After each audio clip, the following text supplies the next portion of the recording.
So welcome to our event, Visualizing Gaza, Healing, Recovery, and Restoration. Today's session is part of a broader project at Brown's New Directions in Palestinian Studies at the Center of Middle East Studies, which I am leading as a postdoc this year and the upcoming year, titled People and Ruins, Remapping Demolished Spaces and Displaced Narratives. Across this project, we've been working with a central question. How do Palestinians revive? How do they rebuild and reimagine their demolished spaces under ongoing disposition, ongoing herbicide? We have approached this question in three main ways. First, through research that combines digitization and visualization with critical analysis of discourse and planning, urban planning, focusing on Haifa and Gaza, and asking how demolished spaces are treated politically, economically, aesthetically in maps and plans, and how Palestinians counter these reconstruction fantasies and projects, and how these plans are contested, how these spaces are reclaimed, reimagined, and restored. Second, through a studio course under the same title, People and Ruins, where students engaged demolished spaces as living archives, reconstructing landscapes of loss and endurance through maps, visual works, and spatial narratives. Third, through a series of public events on repositioning the international discourse of Gaza's reconstruction and reframing the question of justice, bringing together scholars and planners who led and are leading today Gaza's reconstruction efforts, and now through the virtual reality with Gaza XR that we are honored to be hosting you, and together with Mazen, I'm gonna introduce you in a minute, where we challenge hegemonic day after schemes and foreground justice-based, community-led, decolonial alternatives grounded in people's everyday lives and cultures. Behind all of this lies a deeper theoretical gap that I want to name shortly. Most discussions of reconstruction, including many Palestinian plans, still focus on healing, on sanitation, on rubble removal, shelters, and infrastructure, basic infrastructure. Even when they invoke restoration, they often mean restoring function, getting services running again, inside, but all of this is inside an herbicidal order, okay? An ongoing herbicide, an ongoing disposition that simply shifts these practices from destruction to reconstruction while maintaining the same logics of disposition, erasing the Palestinian presence, treating destruction as something necessary or beautiful even, and using it as the base of a fantasy of reconstruction, a fantasy of a Riviera. A decolonial aesthetic and spatial perspective asks a different question. What does it mean to restore a city's life, its ways of sensing, moving, remembering, smiling, swimming, as we saw in the VR headsets, and belonging, when the very aesthetic and spatial order that destroyed it, it's still there, it's still ongoing, it's still in place. From this perspective, Gaza's herbicide and many day after fantasies belong to the same colonial aesthetic architecture, if we can say that. They flatten a lived historical city into rubble, then imagine a clean, securitized, sanitized Riviera, New Gaza, drawn on an abstract grid. In that script, restoration can easily become the soft face of another herbicide, a way to normalize destruction by rebuilding it in the image of the power and that erased the city itself. We are fortunate to have three speakers whose work sits exactly at the intersection of decolonial imagination, decolonial aesthetics, and restoration, and restoring spatial practice and daily life practice, cultural practice. Our first two speakers are the co-founders and the leaders of the Phoenix of Gaza XR project that we were lucky to be hosting this week. And it's an invaluable project and extraordinary project, that an exhibition that shows the living experience of Gaza that got demolished. Professor Ahlam Muhtaseb is a professor of media studies at California State University, San Bernardino, and the senior data justice fellow with Princeton Just Data Lab, together with Naim Abu Raddi, who's a PhD student at the University of Boulder at Colorado. They co-founded and co-directed the Gaza XR project, a virtual reality initiative that documents Gaza culture, history, and everyday life through 360-degree video and immersive technologies. And Naim is currently a data justice fellow at Princeton University too, and he's also completing and finishing, hopefully, Naim, his soon, yeah, very soon, his PhD in media studies, and he's teaching also in the Department of Media Studies at the University of Colorado, Boulder. He comes from Gaza, and he brought this project with the with a lived experience from Gaza all his life. Our third speaker, Dr. Mazen Iwaisi, works at a different but deeply connected scale, the scale of archaeology, the scale of the material, the object, and the craft. Mazen is an Ibrahim Abu Lughod Fellow for this year at Columbia University Palestinian Studies Center, focusing on the concept of archaeopolitics in the making of the Palestinian National Spatial Plan. I borrowed that from Yanis, okay, okay. So we're lucky that Yanis is here too. He will show us how Gaza's pottery can be revived amidst the remains. His work reminds us that reconstruction is not only about large plans and narratives and infrastructure, but it's also about restoring the daily lives, the spatial practices, the materials, the textures that carry memory and identity, and steadfastness. So if Phoenix of Gaza XR restores Gaza's urban sequences in digital space, Mazen's work restores fragments of the city in clay. Both in different methods ask what it means to repair a world that has been demolished. So as you listen to their presentations, I invite you to keep this theoretical challenge in your mind and perhaps sharpening it into one guiding question. Can these projects, VR, material restoration, material craft in Mazen's work, can it become not only archives of Gaza's past, demolished past, but also tools for imagining a future and planning a just reconstruction, one that restores ways of living and sensing the city, not only its objects. I'm very pleased, and we are all very pleased and honored to have you all with us to this event. I would like to start with Ahlam and Naim. The floor is yours. Please take us on the journey that you started, that you led to develop this remarkable project, and how you see your work as a part of decolonizing our reimagination that can help us to restore the future, restore the demolished spaces and building our future. So please, Ahlam and Naim, the floor is yours. Thank you so much, Dr. Switat, and thank you everyone here. Thank you for the invitation, all the invisible labor. Naim is going to start the presentation, but I just wanted to do the quick thank yous for everyone who was actually involved. And I don't want to mention names because I know I will forget a lot of people, but definitely SJP, Barbara, thank you so much. I don't know if she's here or not. And definitely Amber Rahman, our team member who came with us from New York. Actually, she drove us from Hunter College. And I want to start by acknowledging that we are all congregating on unceded, colonized, indigenous lands. And with that, I give the floor to Naim to start telling our story.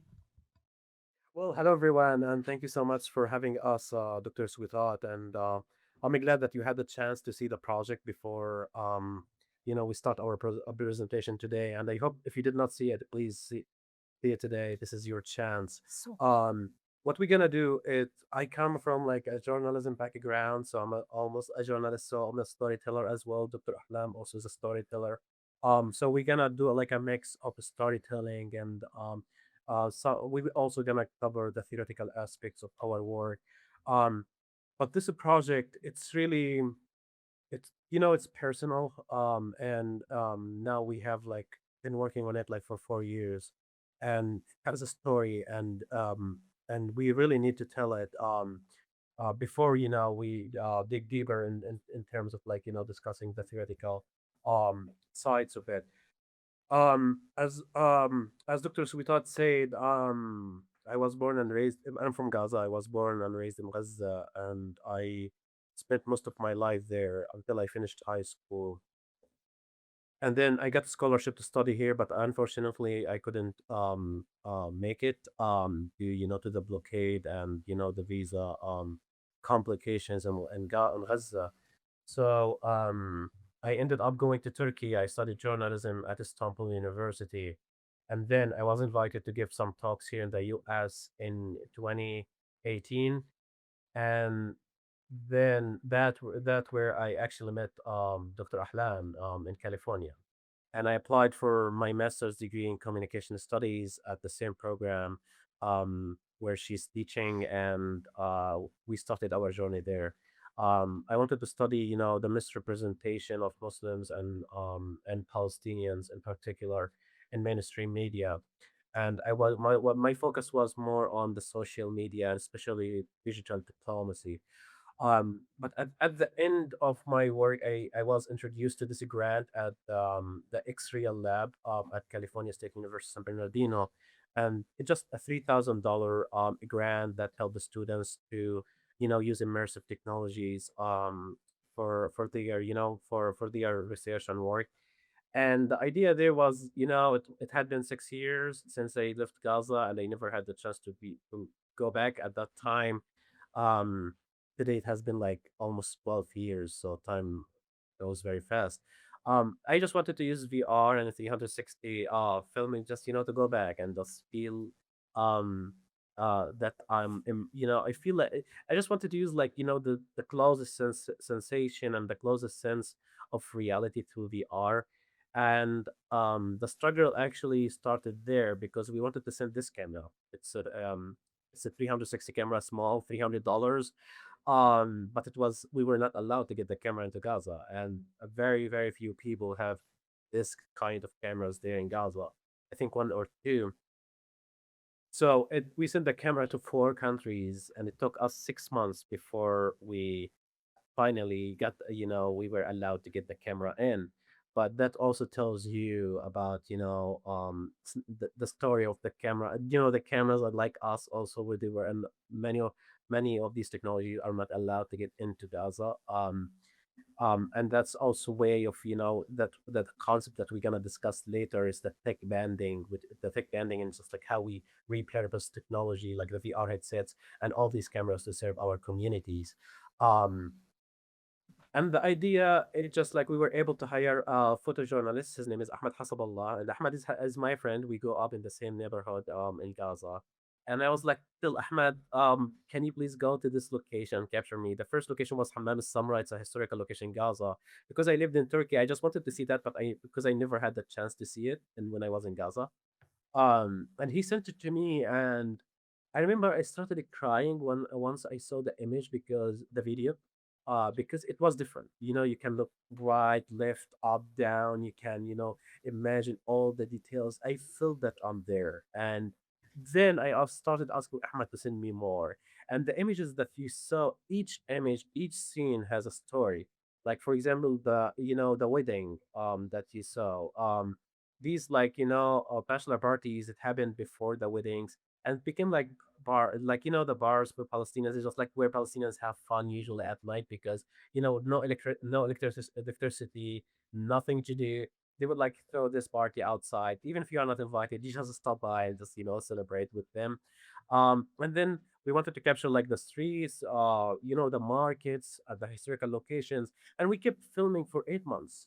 We filmed most of the most popular areas in Gaza, almost all the historical locations.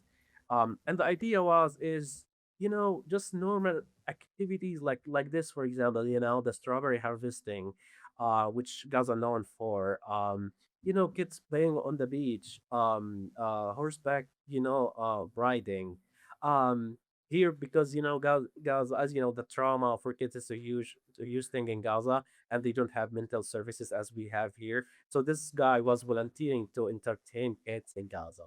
The churches, like the Church of Saint Porphyrius, which is the third oldest church, the resorts in Gaza, factories, like this factory, for example, which was attacked several times before this. So that's why you see like there's no equipment there. Um, like the old market, some, like the pastry shop here, like Abu Zuhair, which is very known in Gaza. Like, like also, the traditional activities like this is stitching here, and some stories like this guy Muhammad who took the camera and just was skating in the cam and gives you um like a sense of the tough reality, but at the same time hope, and how people still created life out of nothing, and despite all these tough realities that people endured in Gaza and they faced. Because I personally, I left Gaza in 2014. I survived 3 wars. I came with a blockade to Gaza when I was like 10 years old. I came with this blockade. I can't leave Gaza. No one can come to Gaza.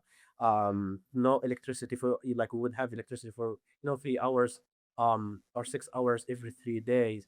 So it was a tough life, but still people created the life out of nothing, and we had this culture and this and this beautiful, all these beautiful moments that I was forced to leave behind. I was forced, to not to be able to see or access again.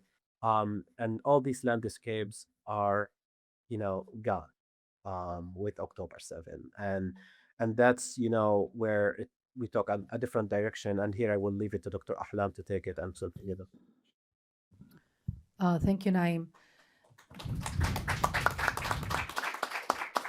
Actually, can we still have the lights dim because we are going to continue with the presentation? We take turns basically, so you are going to hear from Naim again.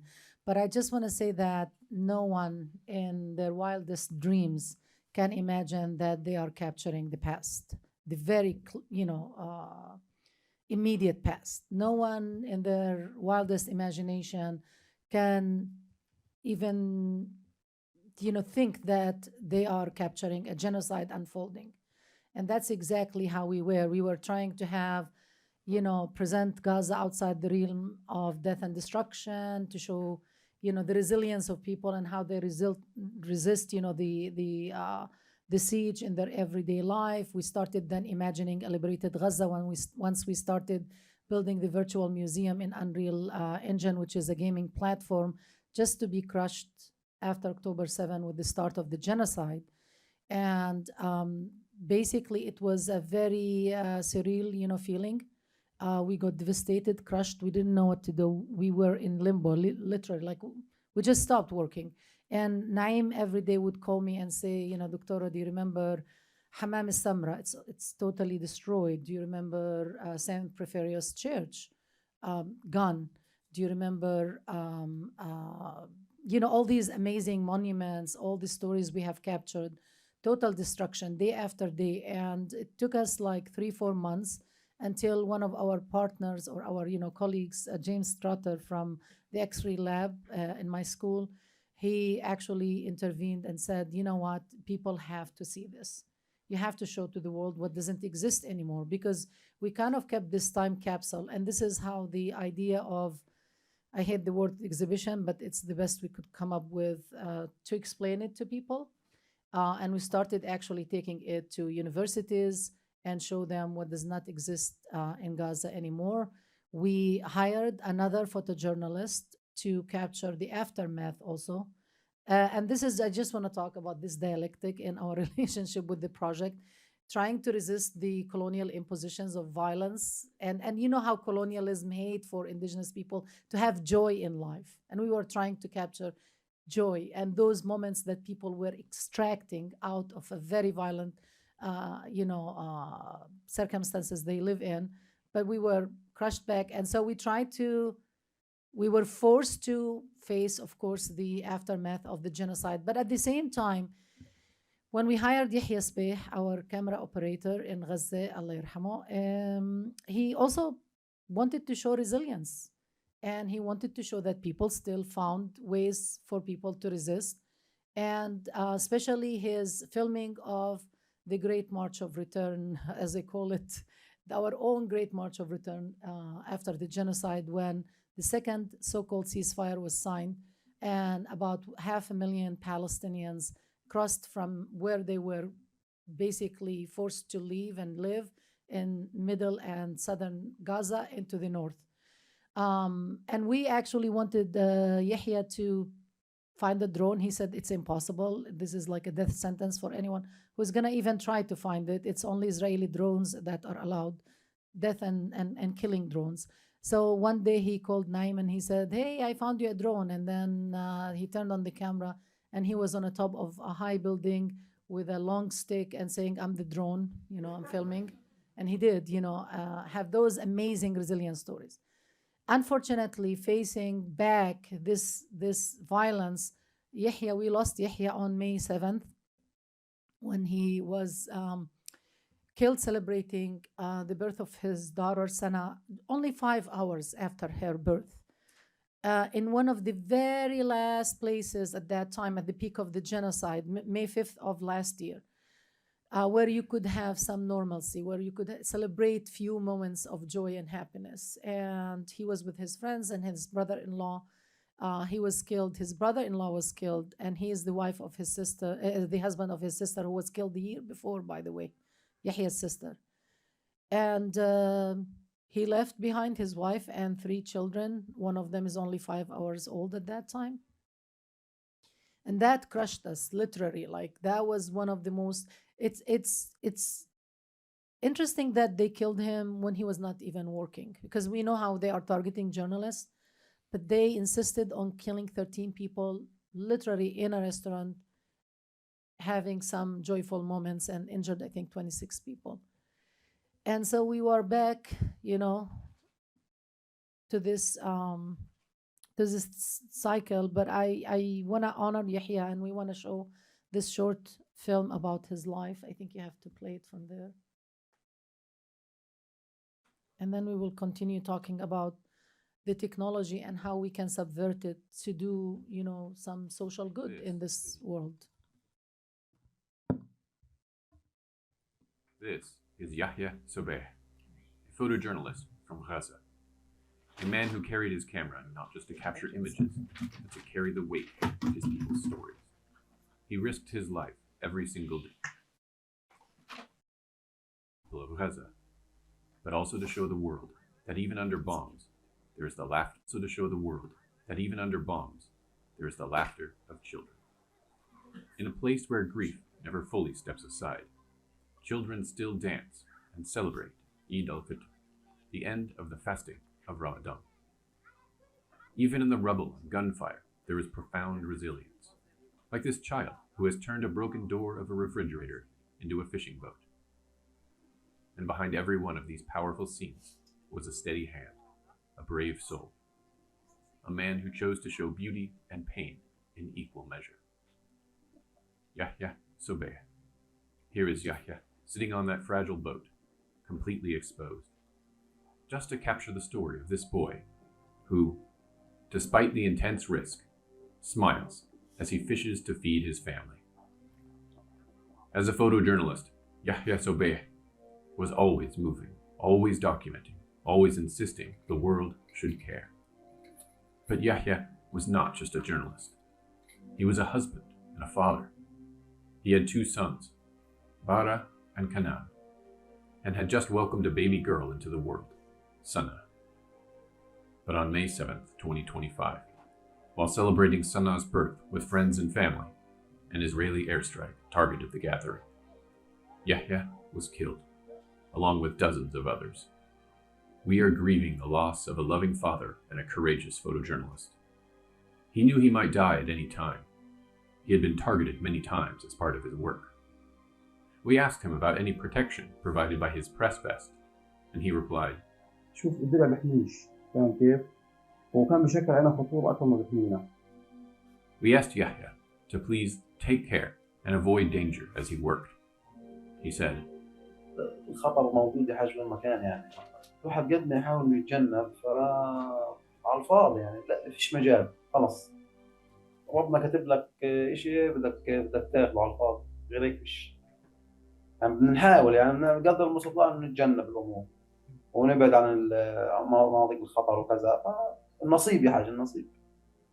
Yahya Sobeh lived a life devoted to telling the truth. He knew the danger, and still he chose to witness, to care, to document, to love through his lens.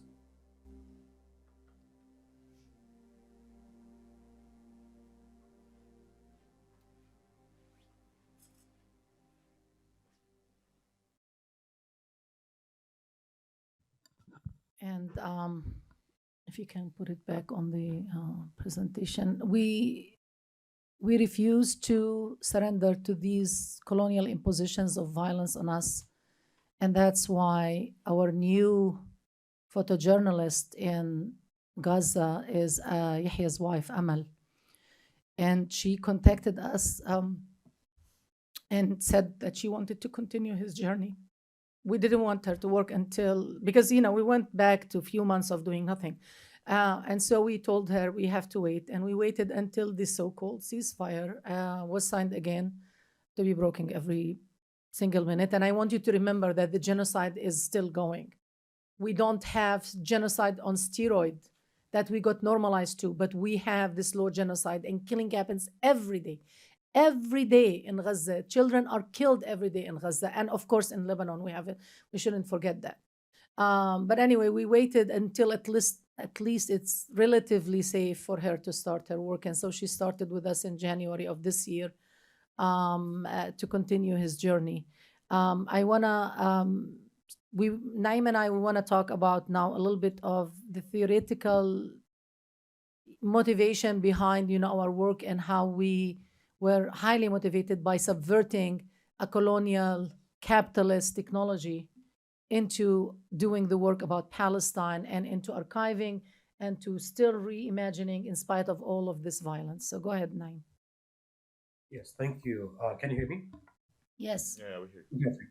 Okay, so not only Amal wanted to continue the message of Yahya, but we also wanted to continue the message, and we are doing it. We are here today with you at the Brown University, and we are heading to, we just came from Hunter, we are heading to Harvard. So we are telling the story by sharing the exhibition, but also we are finding on another frontier in academia.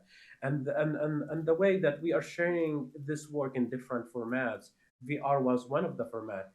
But there's another format that we are working on.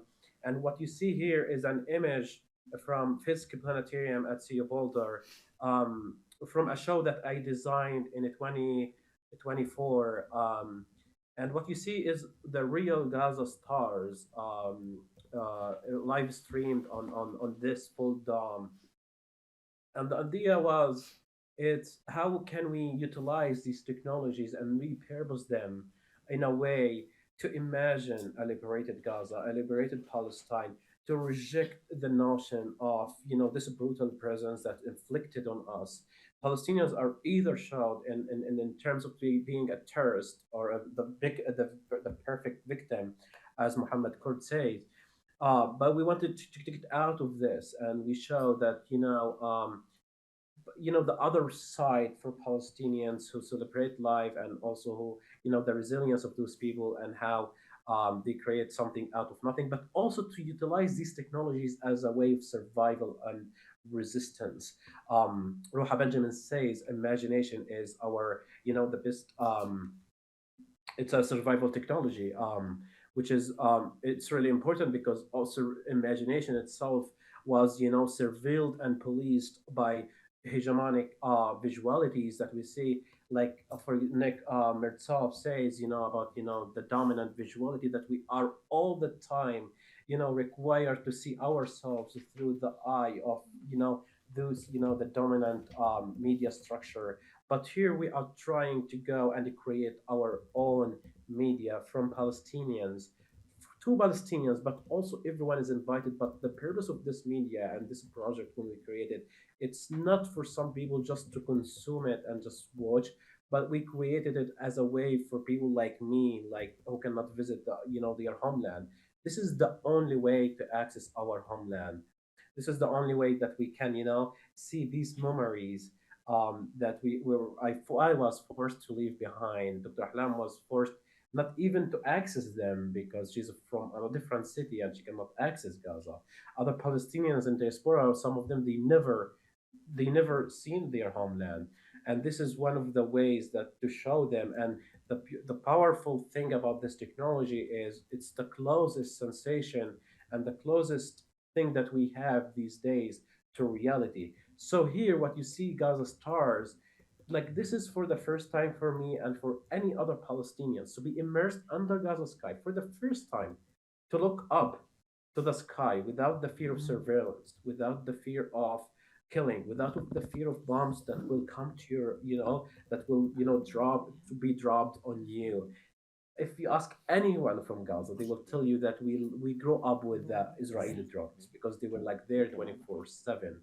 But because of the power of immersive technologies, especially planetariums, we were able to live Gaza stars and just enjoy it for the first time and just share it with everyone else that this is the sky that we want. This is the sky that we want to be immersed under, and this is the sky that we want to have as a liberated sky, and to reclaim it.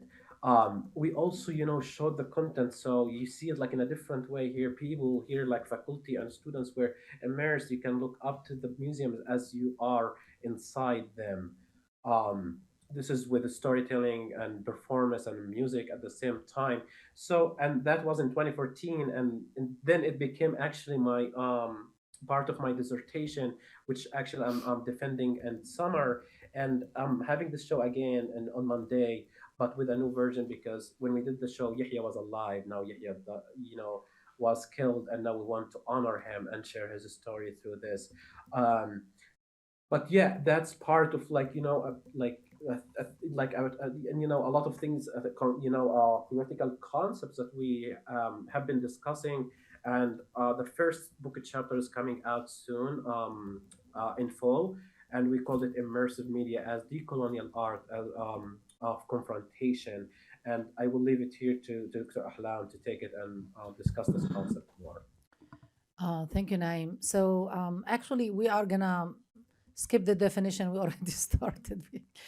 But basically, for those of you who don't know anything about immersive technologies, it's a plethora of different technologies that enable you to create a virtual environment overlaid a physical environment where it actually kind of disconnects you from the surrounding environment around you.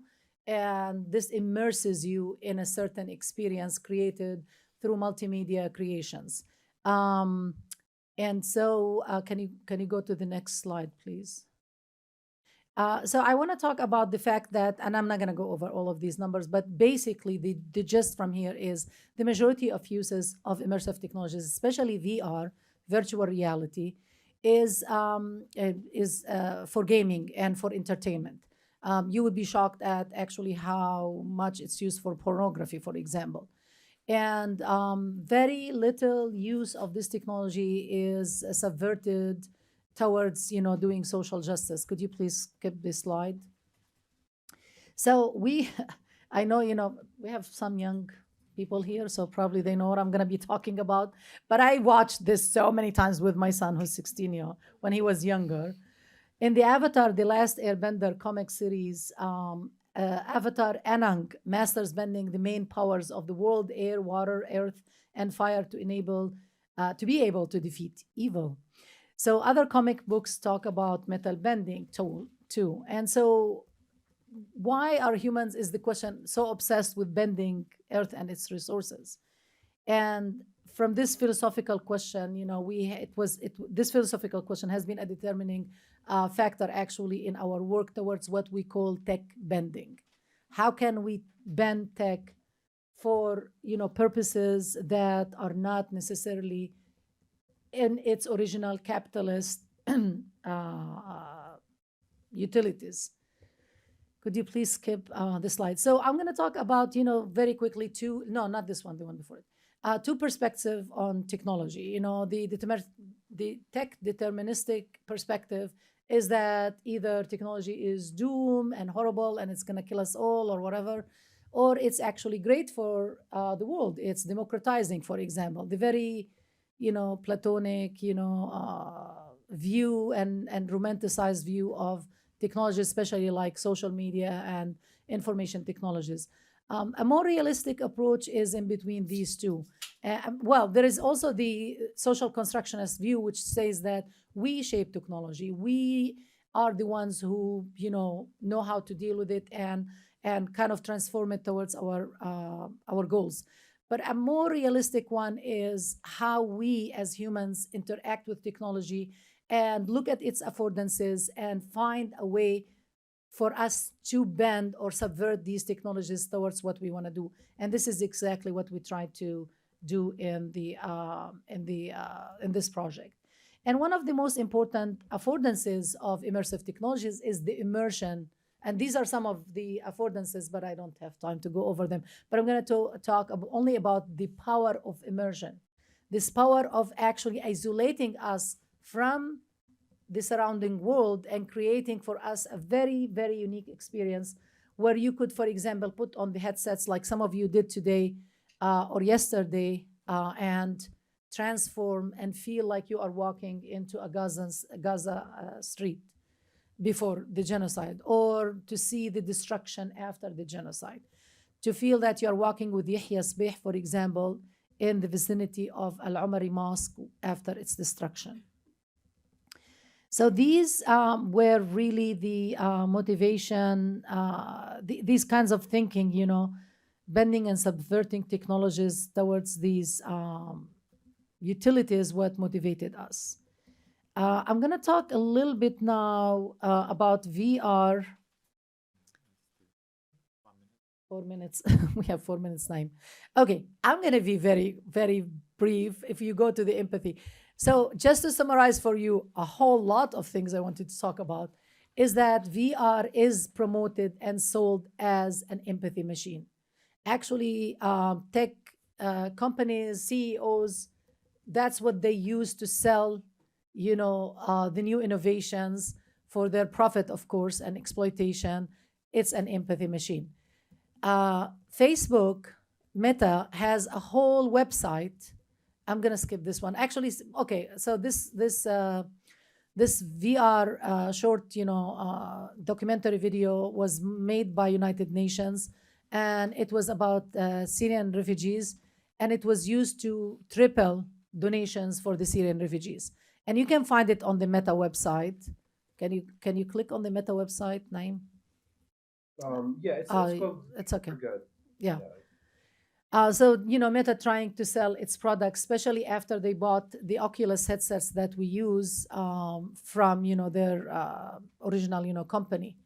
And of course, there is huge critique of the empathy machine metaphor and how it's used, as I said, for exploitation and capitalist means. And I'm gonna skip a lot of these and just introduce a different way of looking at immersive technologies, which Naim is gonna go over, and we are gonna talk about these technologies as an art of confrontation. I just want to point out before Naim starts that, and that's gonna be our last thing, I promise, that this kind of rethinking of our work came after we did our exhibition at Yale University end of 2023 or 2024, sorry. And one of the audience members asked us, so tell us about the potential of, these technologies for inducing empathy, especially in the context of Gaza. And I know there was a good intention behind the question, but it really rubbed us the wrong way. And I think I was like, even if they don't invite me again, I said, the last thing in this world I want is empathy. That's not really what I want. I want you to put on the headset, have this experience, realize that all of this does not exist. And at that time, we didn't have the aftermath, and think, oh my goodness, this is my responsibility. This is my tax money. This is my government actually leading the genocide, not supporting it. Go ahead, Naim. Let's Yeah. close with So you. yes. So just regarding the empathy in general, the empathy is good to be a start point where we, as a humans, we need to share, our emotions with each other and feel the pain of other people. But that should not be the end point, and that's our main goal here when we say when we are very critical of empathy, because it's as Palestinians we are all the time are required to perform our pain, just to convince audience here in the West, especially in the US, that we are just human beings, that Mhm. we deserve some empathy. And I think there's a moral issue with this, because if you don't believe that a Palestinian is a human, you didn't, it's not my issue, it's not my responsibility just to explain or convince you that I'm a human being, that and I just deserve some empathy. I think that's an issue with you, and you need to think about it with yourself. That's why we reject this notion of showing content just to, to have this to level of humanity. Yes, the experience of humanized Palestinians and it challenged the stereotypical images of Palestinians. That's a great, but it's start point, and our goal is really the confrontation, because you cannot escape VR headset. You are there immersed. You have this close, really connection with the people of Gaza. We want you to be confronted with them because of these powerful, affordances of VR. Um, also the embodiment is really important, because for Palestinians this becomes another thing, where all the archives are in Gaza destroyed, and even the archives in different cities, they cannot you can many of them you cannot access them, and some of the artifacts were stolen. So VR here becomes a necessary tool for Palestinians to archive and to have this where they can embody their own memory.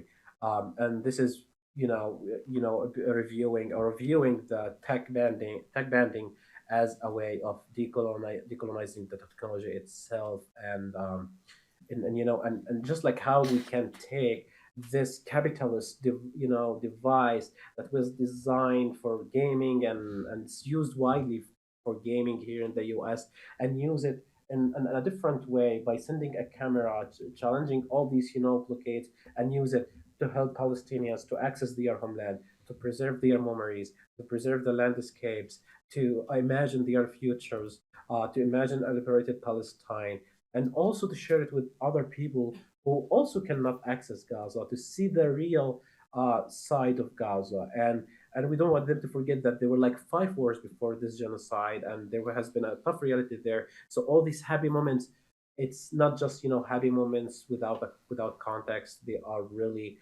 give you an idea like how Palestinians created life out of nothing, which actually give you something for the future, that despite the genocide, despite the destruction, despite the war, despite what we have been going through, and despite the loss of Yahya, as you saw in his wife Amal, Palestinians will continue and they will challenge all of these things. And as our project, name the Phoenix of Gaza, they will rise from under the rubble as a phoenix to reclaim their agency and build their future as they want, by using this tech banding and utilizing technology to serve their future, which could be an inspiration and another way for any marginalized communities to utilize this technology in this way.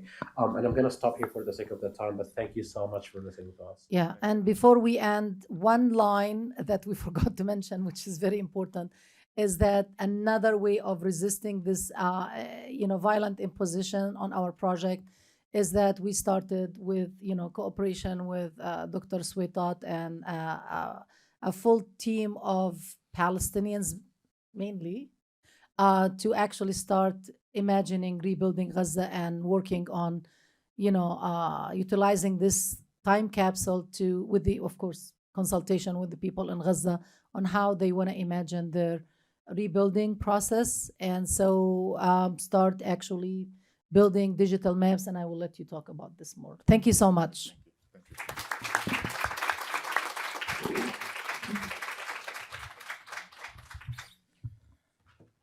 Thank you so much, Ahlam and Naim, for this inspiring remarkable work, and really want to appreciate your collaboration with us.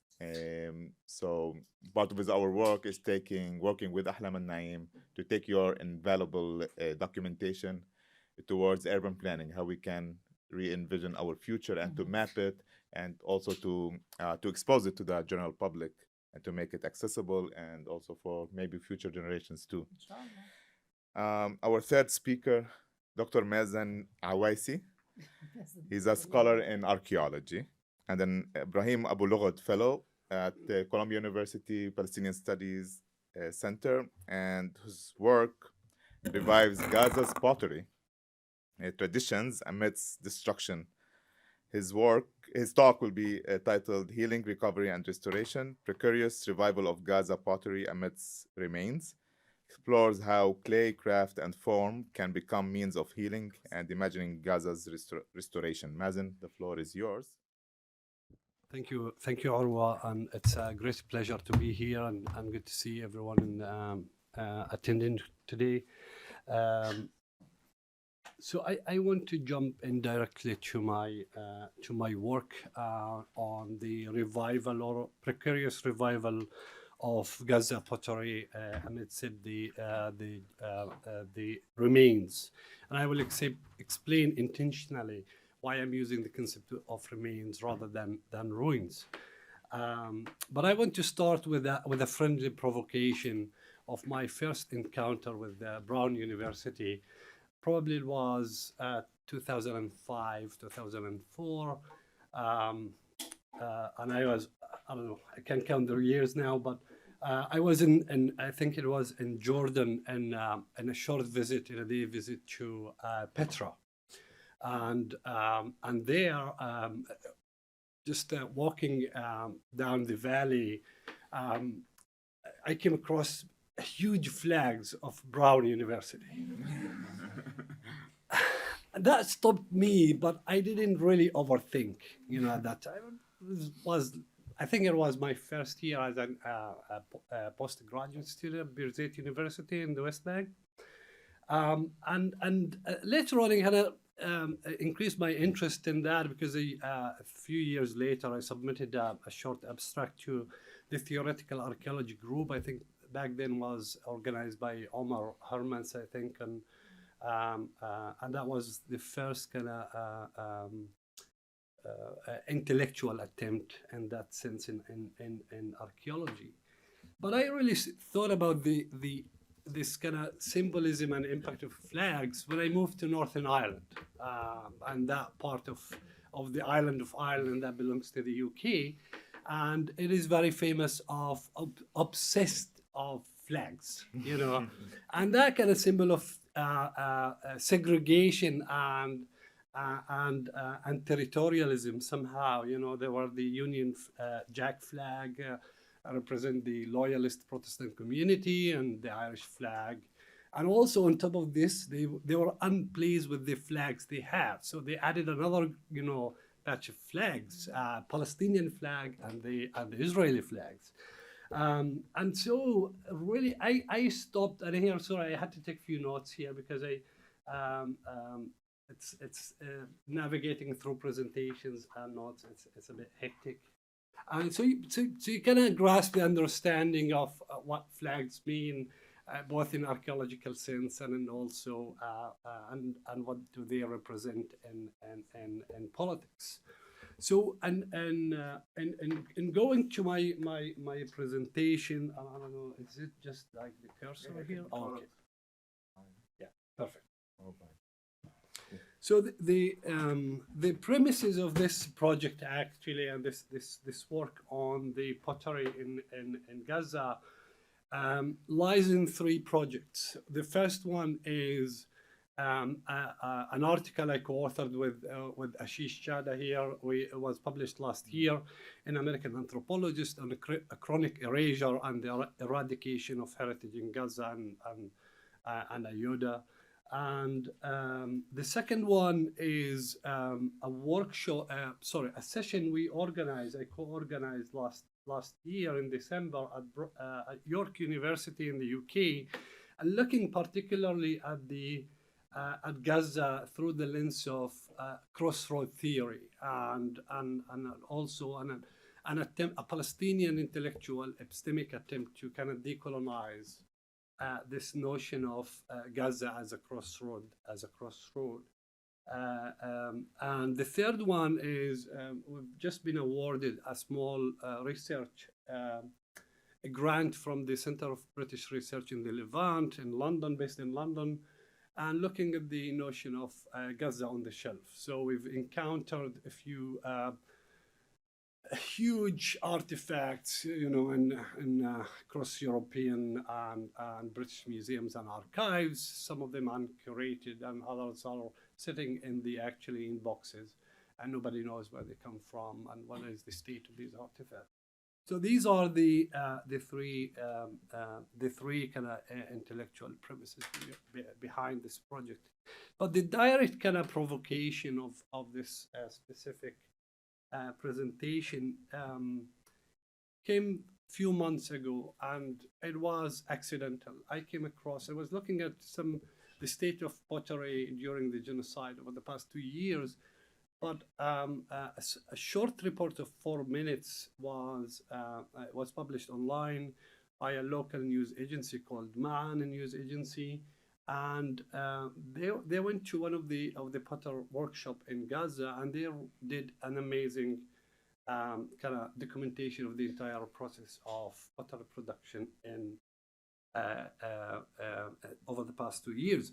And a specific moment in that video stopped me, which was, I think I will go just very quick to one of the slides here later on.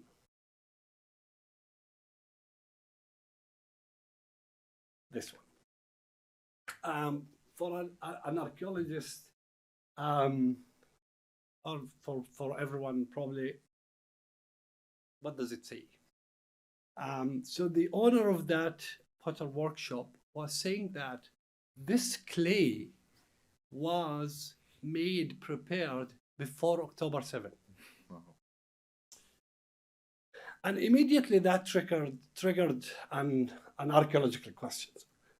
You know, the central one, the temporality of clay and pottery making. And I think very little is done around the post-firing pottery process. Is there a temporality of the pottery in that sense? You know, that could be sitting there for years. Is that temporality, is that process part of the entire temporality of the pottery?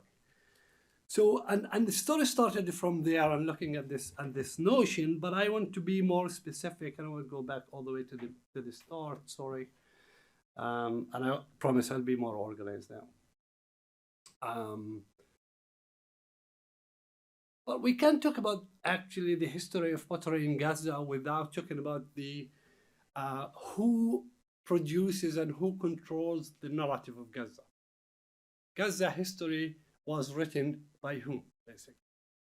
So, and I'm doing this is a map of Gaza extracted from Itamar Texel here, an Israeli scholar who wrote about the pottery in Gaza from the 15th to the 19th century. So Gaza, or the Gaza we know, the history of Gaza was basically written by in the late 19th century, early 20th century by an important figure in archaeology, Sir Flinders Petrie. And he is the one who basically gives us the classification of pottery, the chronology of pottery of Gaza. The second one, I just move forward a bit, is another big project, looting rather than excavation, is the Trudi Dothan excavation at the famous Deir el-Balah cemetery in the 70s in Gaza. An amazing sarcophagi, they were discovered then, and Ashish and myself, we all submitted an article to Archaeological Dialogues on the politics of the bulldozer, looking at the D9 Caterpillar bulldozer and mobilization as a mechanized apparatus of destruction. And these are some of the artifacts there. These artifacts currently are located at the Rockefeller Museum in Jerusalem. Yeah, so the Palestinians, they have no access to that. And another big project that actually shapes the knowledge on Gaza is this database project by two Israeli scholars, I think Bin Bassat and Biso. They built this Gaza historical database. So most of what we know about Gaza, the knowledge production on Gaza, is or hasn't been done by Palestinians and Gazans. So I would say what we need to do before we really reconstruct what has been distracted or erased is actually rewrite the history of Gaza. And one of these big attempts that we have is the idea of decolonizing the Gaza as a crossroad. Gaza is not a place in that sense. Gaza is a location of passing empires, of armies crossing from Asia to Africa, or the other way around. But the history of Gaza pottery actually tells us something else. A few years ago, and that kind of ties into the idea of Gaza on the shelf, is that in London, and in one of the excavations, Gaza ceramic was found. So Gaza is an exporter. Gaza is not just a place of passing armies, invaders. It's not just a crossroad. And in the history of the destruction, and that was one of the main reasons on reflecting on this notion of chronic erasure in our article, is that Gaza has been destroyed, at least in the 19th, 20th century, so many times.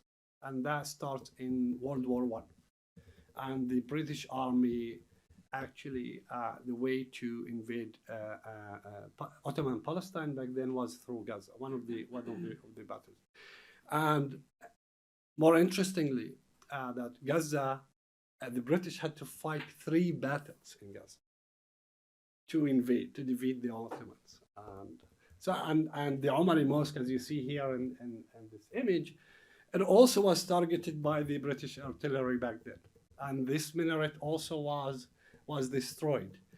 And you find in the literature the kind of military justification of targeting that, as they accuse the Ottomans and the fighters that they install a sniper or troops there, and they targeted them. So it tells us about that circularity of and the justification of targeting civilians.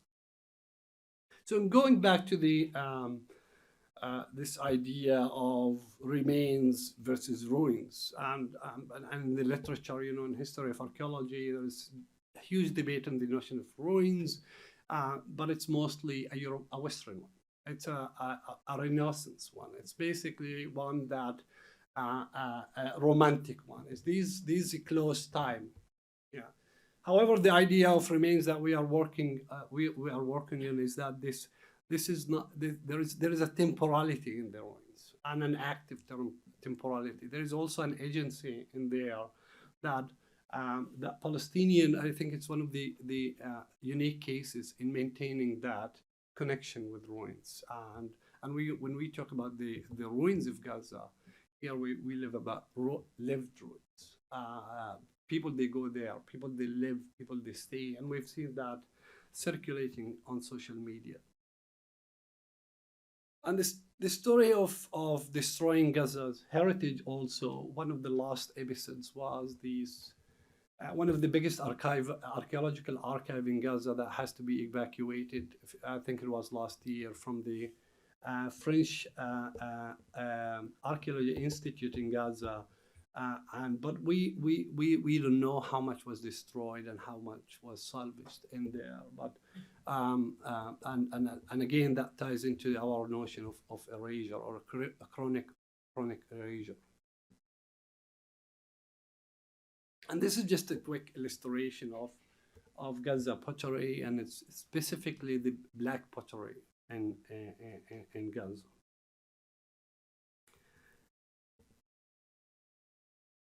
So these are also images from workshops and pottery workshop in Gaza. And intellectually, I kind of wrestle with the three notions or three ideas that I want to follow in my presentation. The first one is concerning precarity and how that kind of shaped the revival of pottery production in Gaza amidst its ruins and remains.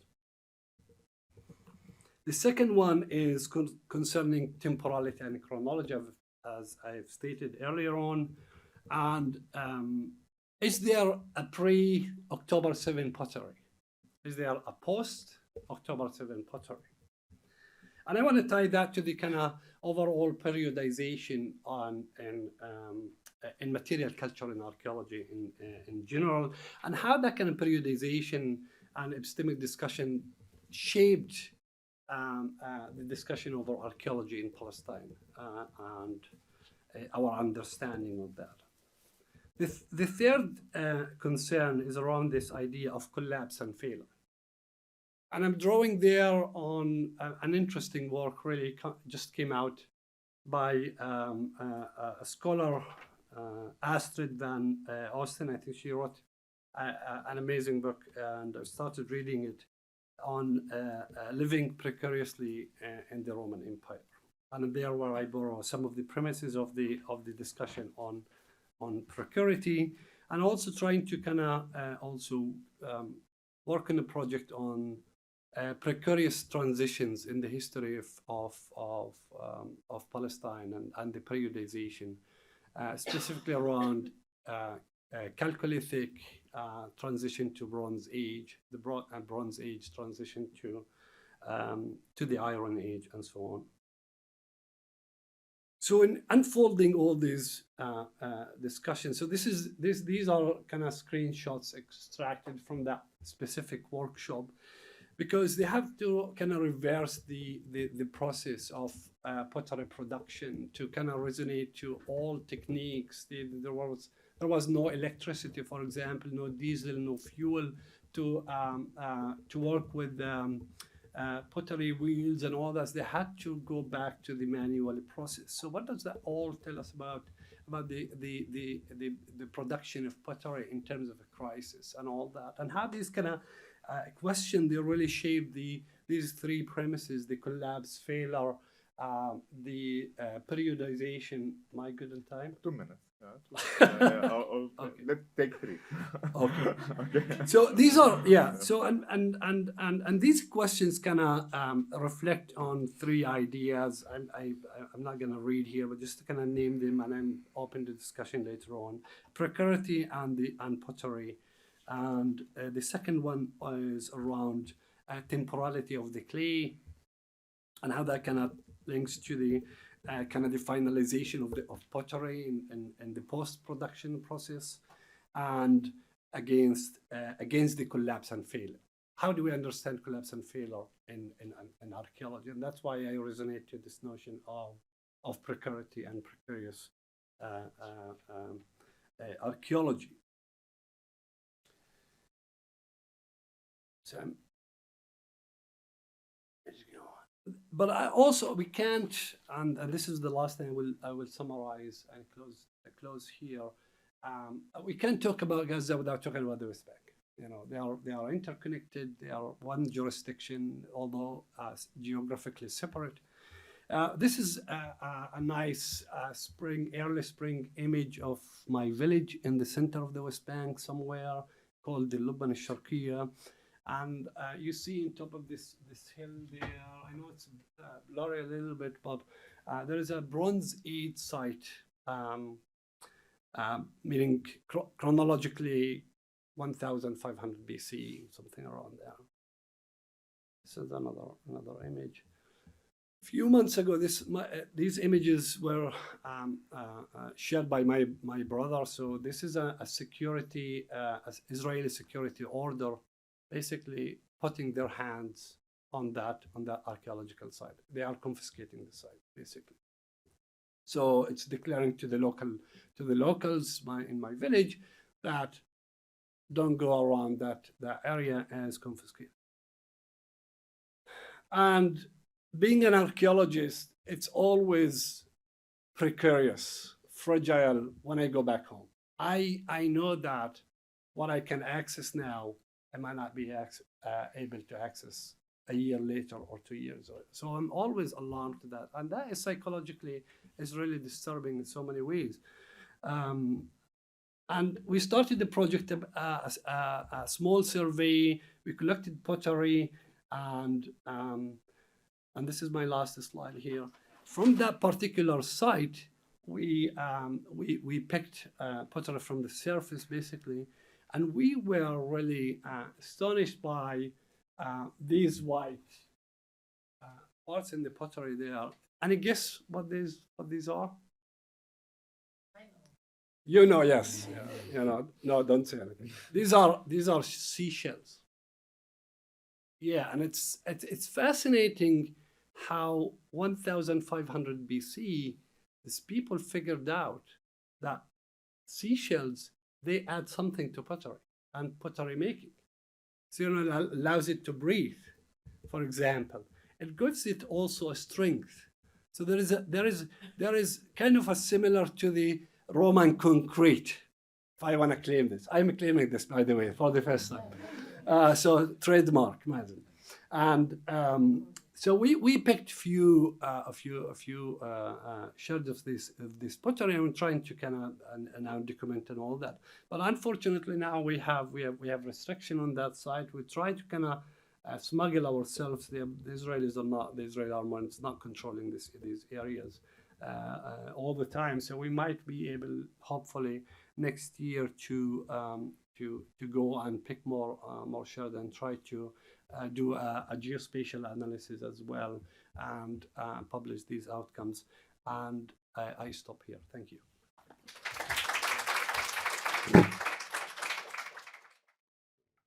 Yeah, so I want to thank you for an amazing presentations. And actually, like each of you, like touched Naim, you started with your personal story, and I want to start also reflecting on my personal story, coming from Haifa, where my city was destroyed almost completely in 1948. So today, as an urban planning scholar, I can open maps. I can tell you where is the mosque, where is the church, where was Del Khan, where was the market that got demolished, where was the theater where Kulthum sang but got demolished, and where was the neighborhood, and I can say on the map that here is where Palestinians used to live. But there is one thing that I can never do and fully reconstruct that you give us is how it felt to walk in these alleys and streets, how it felt to sit and drink coffee in Plaza Al-Jirani Plaza, Sahet Al-Jirani, or in Al-Khan near the Al-Knisi market, the church market, which connected that church with the mosque in a very historical, dense markets. How it felt to be moving there, to where children actually played, how people sat in the courtyard between the buildings, how the call to the prayer was mixed with the church bells and the sound of the sea. So we archived the form of the city, but not its felt life.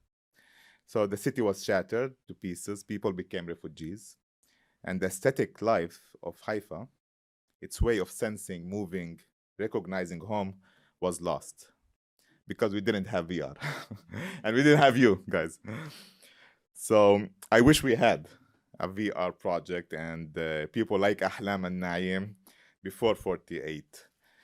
When I look at your project now at Gaza, So this is my deepest fear, let's say, as a planning scholar, that we are repeating maybe the Haifa Nakba on a larger scale, of course, to rebuild structures, but we are losing the city itself, its life, the lived city, losing its cultural DNA, its ways of inhabiting and belonging and moving in it and feeling in it.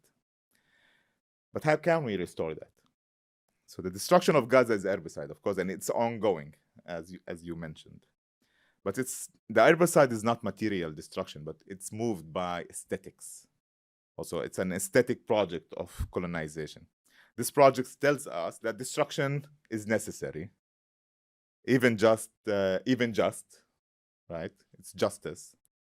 We had to do it, or it's a just war, or it's beautiful even, because it clears the way for a better future. A glass towers, Riviera, waterfronts, AI-driven images of cleaned Gaza clean from Palestinians.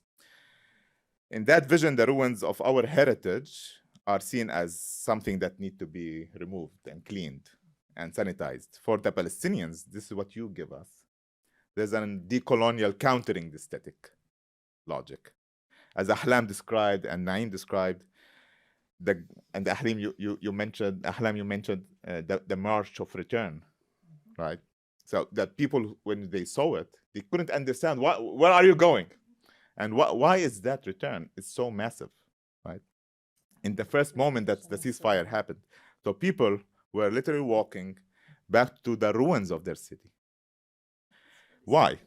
To the remains. To the remains. Correct. Sorry. To the remnants, to the remains, Our and destruction. the ruins that we reposition in our decolonial You perspective. can play with the concept. Yeah. So because the ruins of the heritage and the remains of the heritage are the spatial point of this revival, right? The starting point of this revival, the place from which you rebuild your identity, reconstitute yourself as a community. Remains are not only some symbols of loss, as we saw through the VR and we experienced, they are also symbols of a different beauty, a decolonial beauty, where pain and endurance sit together, and where justice is also imagined as return, not only as allocative or deliberative or right-based, liberal, Marxist, whatever, concepts of justice. This is a different justice. It's a restitutive justice. It's a restorative justice. So this decolonial aesthetics that you give us show us that no matter how enormous the destruction was, and it's never total, right? People remain, endure, reclaim their displaced spaces. And basically this decolonial aesthetics also give us the possibility to have a decolonial imagination and decolonial countering planning of reconstruction that transforms the remains of our demolished heritage into the anchors of how we see our future. So the Phoenix of Gaza XR help us basically to do that, and it gives us an archived lived experience. It recenters basically the gaze. Instead of drone shot and military maps, all the images that we see, we are now experiencing Gaza, and we are returning to it despite all the siege and the destruction. Mazen's pottery add another level.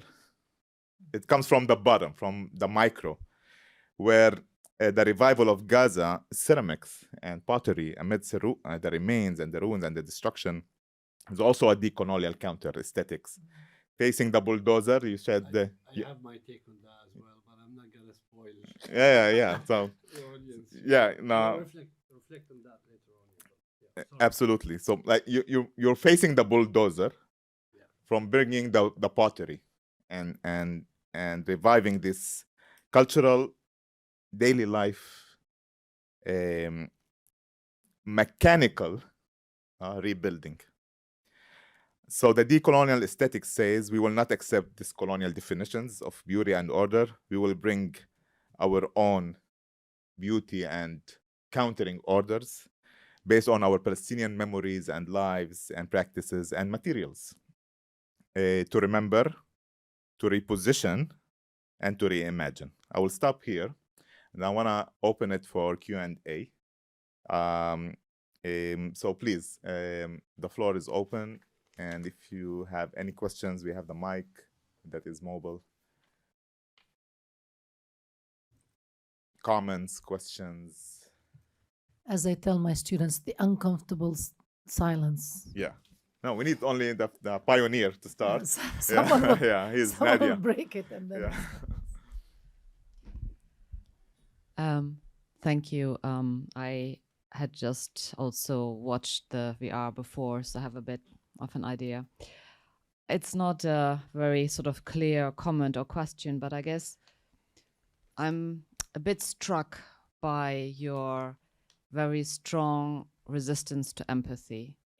Because what I see, I mean, I understand what you're saying in terms of, yeah, well, we need people to take responsibility and feel like, you know, need to do something. I get this. But I mean, when I watched the videos, my first reaction was, well, everyone should have to watch this.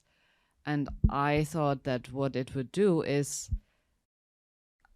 I mean, you say, well, it's not my problem if people are dehumanizing Palestinians, but, well, it's not your problem, but it is a problem. And how do we bridge the AI-generated reconstruction of Gaza, the images that you have of the archive, with what you're talking about, which is a decolonial imagining? Mm-hmm.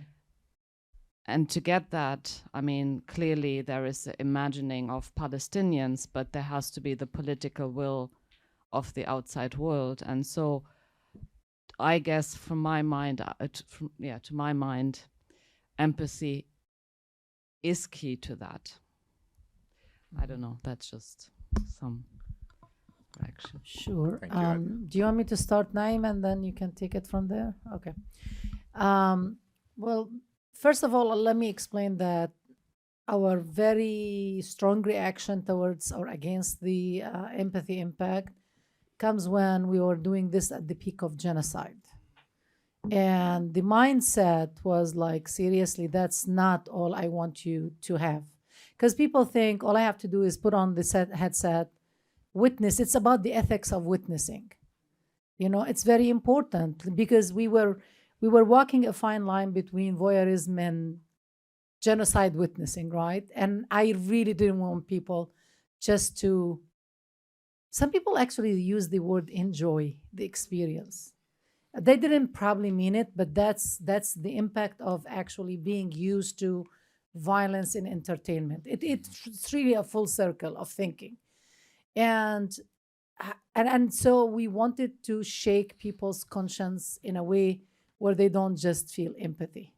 It could be a first step. I mean, fine, but that's not what this is not the end result. This is not the end goal of this kind of work. It's a confrontation with our responsibility. We are not living in the Arab world, for example. Maybe if it were the Arab world, maybe, although they also have responsibility, but anyway. But I mean, when you live in the belly of the beast, I remember at the beginning of the genocide, people would call me and say, how are you doing? Like, I was like, I don't have an answer for that question anymore. I don't know how to answer it, you know. And then people would say, but I would say something like, I just wish I didn't live in this country. I just wish I didn't live in this country, because I felt so complicit in the genocide myself. And so I wished for people to have that feeling instead of empathy. Empathy is not enough. Empathy, in a way, kind of like tames your anger. And I didn't want people to tame their anger at all. So we might, I'm not saying that I have the final word on this. We might disagree. You might have a different take. But for me, I still reject that notion that all I have to do is put on the headset, feel a little bit empathetic, and then I did my share. You know, no. What is your role? How are you going to fix this? Take a stance and actually do something tangible to change this situation and hold that responsibility. And Naim, I'll leave it to you if you want to add anything. Yes, thank you. So just a few points. And I'm writing a whole chapter on that, so I will just summarize my argument here. Again, it's we are not against empathy, right? We are with, I am no, we correct. need that. We need people also to feel the pain of Palestinians. But our issue with that, a few issue, and they were people wrote about this, like Lily Shilaraki wrote about the spectatorship of suffering, and sometimes it gets to this extent of narcissistic views, because all the issue there, sometimes viewers forget themselves and they center their feelings over the victims, instead of just going there to watch, to feel the pain of the others. Lisa Nakamura says feeling bad about feeling good, and she was very critical about empathy, that some people go and watch the pain just to feel good about feeling bad, and that's an issue. And sometimes you are embodying someone who don't even own their bodies. Like some people, they just go there, put themselves in Palestinians, and just like take off the headset and just like, oh, I felt, I did something, and they feel that that's the end, that's the end goal to it, which is not. So the issue there, sometimes we forget that the viewers, they center their emotions and they go for the sake of feeling good about feeling bad. And I highly recommend reading Lisa Nakamura article about, and it's about VR in general. um, and the second thing, issues like Palestinian issues need more than that. And Lisa Miser, actually, the slide that shows, she wrote a whole book on. It's called "In the Land of Unreal," and she was very critical of VR, because some people, especially the tech companies, they produce this technology as a way of a solution to all these complex issues, and that's something that we need also to be careful with. That VR, yes, it can immerse you in that environment, but it doesn't solve the issues. Empathy can be a start point, but it should not be like the end point. It's just like empathy for me, like you see someone kill another person, you take a picture of that person, or just like I feel bad, and you move on. That's empathy for me.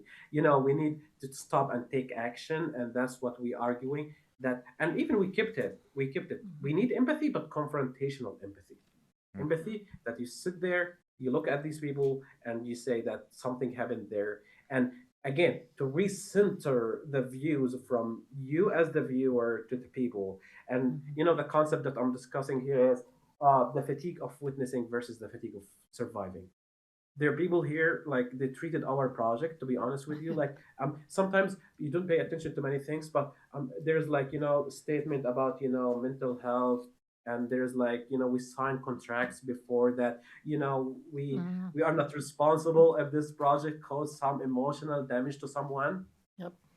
Can you imagine how brutal that for us as Palestinians, to treat our, like, the content, the people, the beautiful cities, when it's gone, that it could cause some emotional damage to some Yeah. people here in the West, because they, I'm with mental health 100%, and I'm very supportive of that. But just treating our project sometimes by institutions as a Yeah. property that can cause harm for people, that's an issue, and we need Actually, sorry, institutions. Naim, but this reminded me when I go, to events and people say, "Oh, do you want to see the decompression space?" Or, "Oh, we have a psychologist in hand." I was like, I'd rather that people don't decompress. I'm sorry if I sound brutal. I actually rather that they feel very uncomfortable and very sad and very depressed. That's fine with me, because we're dealing with genocide. And that does not only apply for Gaza, it applies to a lot of other spaces. If people have this level of sensitivity or emotional distress, don't come to the exhibition then. It's as simple as this. But when you are dealing with a genocide, the last thing I'm thinking about, as Naim said, is the well-being of the spectator and not the well-being of people being massacred in brutal ways. Thank you, Ahlam and Naim. Other questions? Nancy? So I had a question about the pottery, but if anybody wants to No, no, follow please. up, it's a vibe shift, so I don't want to. No, it's okay. no. All right. So We're tight on time, so I wanted please. just to ask you to reflect a little bit on whether your use of the word remains is connected to the Arabic athar and the various dimensions of what that word can mean in terms of There's effect. athar, and anqad, atlal. So three yeah, different so how words. you sort of chose. And Kharaib I was also. thinking of just the what's the word? The prestige of athar as antiquities and is used by institutions when preserving the past. And then a question I wanted to see if you could reflect a little bit on the temporality aspect. I was struck by what you said about not knowing if you would have access to the sherds and the things that you were documenting. So in my brief experience of pottery and archaeology, you save everything, you document everything. There's this built-in posterity to everything you do on a dig and in a museum, as if you assume you will come back and that it will matter. So how did you negotiate between the sense of kind of the permanence of even having the thing from so long ago with the impermanence of the lack of access or lack of reliable access, and how did that feel for you, and what did you do with it? Yeah, thank you very much. These are amazing questions. And on the reflection, on the first part, reflection. Mazen, can you get the microphone closer? Yeah. Is it okay now? Yeah. Yeah. So on the reflection on remains versus ruins and athar and all that, like linguistical analysis, we are actually working on that through a project called Archaeology of Nakba. So we are kind of moving away from Walid Khaldi's kind of inventory on all that remains, and resonating our understanding of remains through the sense of place and that transition from memory to place. I think in a strict linguistical sense, it's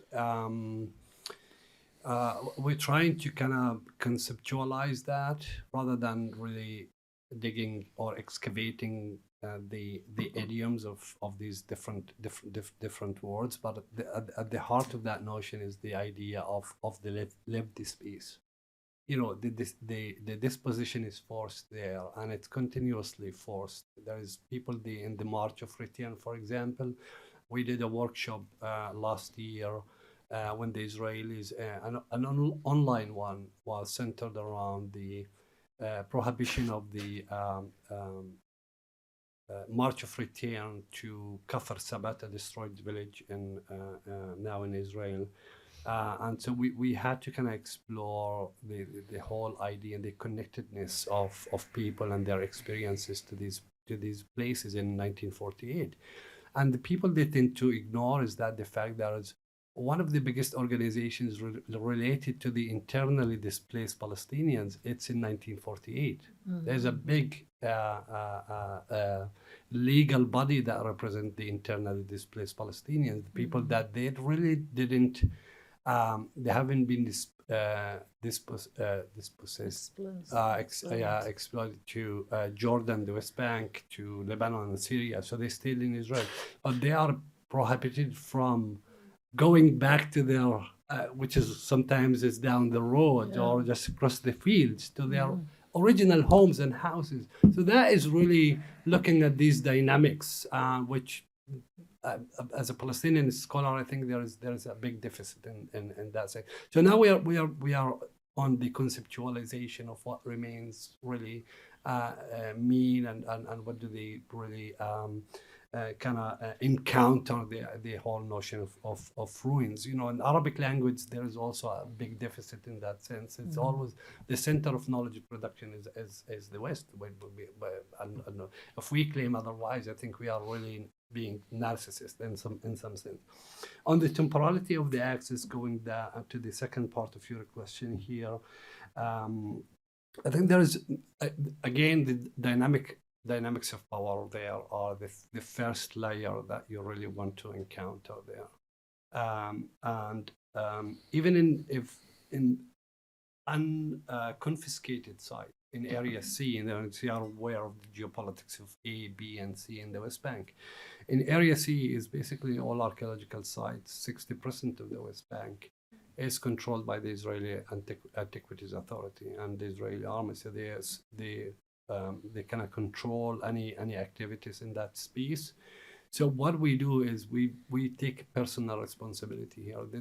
That kind of bureaucratic procedure or the right procedure of documenting everything, there are so many gaps in there, and we are aware of all these things, but at the same time, it's no ideal situation. It's always on on precarity, it's always on fragility, and always also on biopolitics. I mean, the settlers that now are really, I mean, I lived most of my life in the West Bank. I haven't seen such a behavior by and violence by the settlers. I've been saying this for a long time. They haven't been seeing us as a human, by the way, and there are so many stories, and we can share later on. But hopefully, this discussion can satisfactory in some sense. But happy to talk about that later on. Thank you. Thank you, Mazen. Unfortunately, our time is up. So you can continue the conversation, of course, after with Ahlam and Mazen. I want to thank you, Ahlam, Naim, Mazen, for coming with us.